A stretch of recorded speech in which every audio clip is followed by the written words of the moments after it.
9 নম্বর word বিএনপির সদস্য সংগ্রহ কর্মসূচি ছিল। আমরা ওয়ার্ডের দ্বারা ওই কর্মসূচিতে একটা কমিটি ছিল, কমিটির লোকজন সবাই বসে আমরা নিয়মতান্ত্রিকভাবে কার্যক্রম চালাচ্ছি। এমন সময় ইউনিয়ন বিএনপি নেতৃবৃন্দ আসলো, বক্তব্য দিয়ে ইউনিয়ন বিএনপি নেতারা সবাই চলে গেল।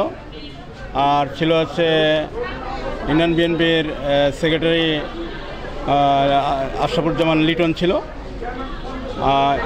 এই পর্যায়ে ওয়ার্ড বিএনপির শহীদুল ইসলাম, ওয়ার্ড বিএনপির ভারপ্রাপ্ত সেক্রেটারি শহীদুল ইসলাম হঠাৎ করে উত্তেজিত হয়ে উনি মহসিনের পরে খেপে উঠল। তো এখানে মহসিন কেন?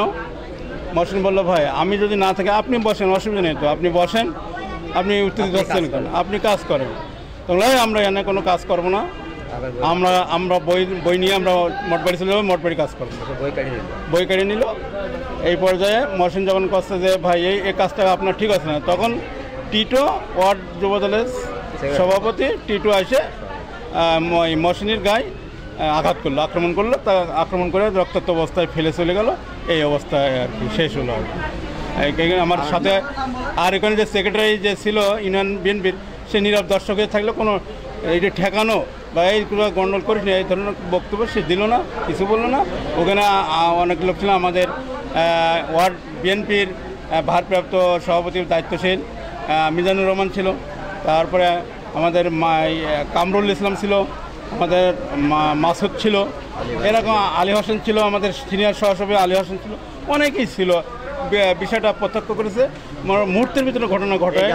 নয়ন প্রথমে এসে এই গ্যাঞ্জামটা শুরু করেছে, ওর নেতৃত্বে আর শহীদুলের নেতৃত্বে এই গ্যাঞ্জামটা শেষ হয়েছে, শুরু হয়ে গেছে। হ্যাঁ তো কমিটি নেই, তা তুমি এসে এই কথা বলতে চাও কেন? তোমার কাছে ভুল হয় তাহলে তোমরা এসে এটা ধরো, ভুলটা ধরো। উনি আর শহীদুল উত্তেজিত হয়ে ওই টিটোর দিয়ে মারা গেছে।